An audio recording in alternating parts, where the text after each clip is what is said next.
The single greatest opportunity for competitive advantage is virtually free, simple, and available to anyone who wants it, and yet it's largely untapped by almost every leader in every organization. And I really believe that. It sounds absurd, but I'm convinced that is true. The single greatest differentiator and competitive advantage is sitting right underneath the noses of every leader, and most of them ignore it.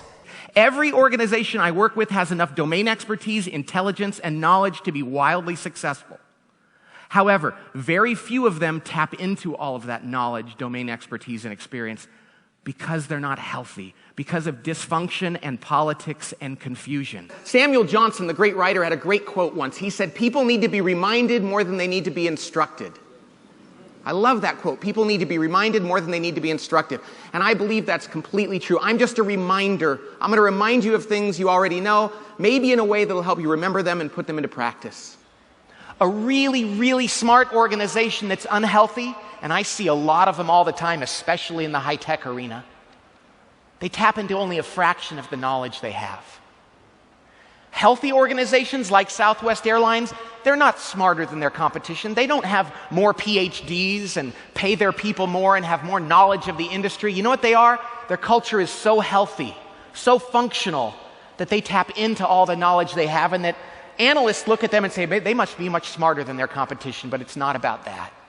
If we can build a healthy organization, we can make decisions that certainly look a lot smarter, and we can thrive.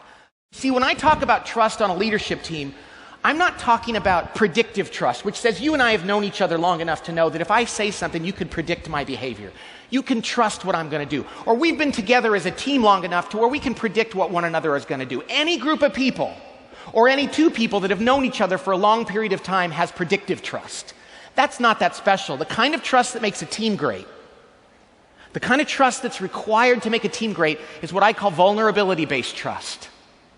Vulnerability-based trust. That's the kind of trust that comes about when people on a team can and will say things to one another like, I don't know the answer, I think I screwed that up, I need help, you're smarter than I am, I want to be more like you, can you teach me to be like you? Or I'm sorry, I was totally unfair to you yesterday and I should apologize. When people can be that emotionally buck naked with one another, and that's what it is, folks. When people can be emotionally buck naked and be completely honest about who they are as a person, warts and all, it creates a dynamic on your team like nothing else. So I like this show, Dirty Jobs, because these people have these really weird, bizarre, dirty jobs, but you know what's amazing about it? A lot of them seem really happy. Like, you'll see this guy, like these alligators, they're 4-footers, they're snapping at them, they're sticking their finger up them to see if they're a woman or a man, putting them over, and they're like, I love this work, I love these alligators. And I think about all the CEOs and senior executives that I've worked with that are miserable. So I got to do some work with professional football teams because I know some coaches, and I was involved, and they'd invite me to training camp. And I was all excited, and I was shocked by what I found. The players would walk around training camp. You would have thought they were digging ditches for minimum wage. Many professional athletes are miserable. Here they are playing a child's game for millions of dollars half the year. And they're like all bummed out. And I couldn't figure out why until later a friend of mine who was a head coach and a really good guy, but he was part of the industry, something happened. His team traded for a very high-profile player. You all know who this guy is. A very talented, high-profile player with some personal problems, pretty young, millions of dollars, high profile. So the guy was coming out by himself, he had no family, to join the team. And I said to my friend, I said, hey, are you and Nancy, your wife, going to have this guy over for dinner so you can get to know him and find out what makes him tick and take an interest in his life? And my friend said, oh, no, Pat, this is professional football. This is a job. No, we don't do that. And I thought, here's a 24-year-old athlete with, honestly, the emotional maturity of probably a 17-year-old, given his background, because it was a different life.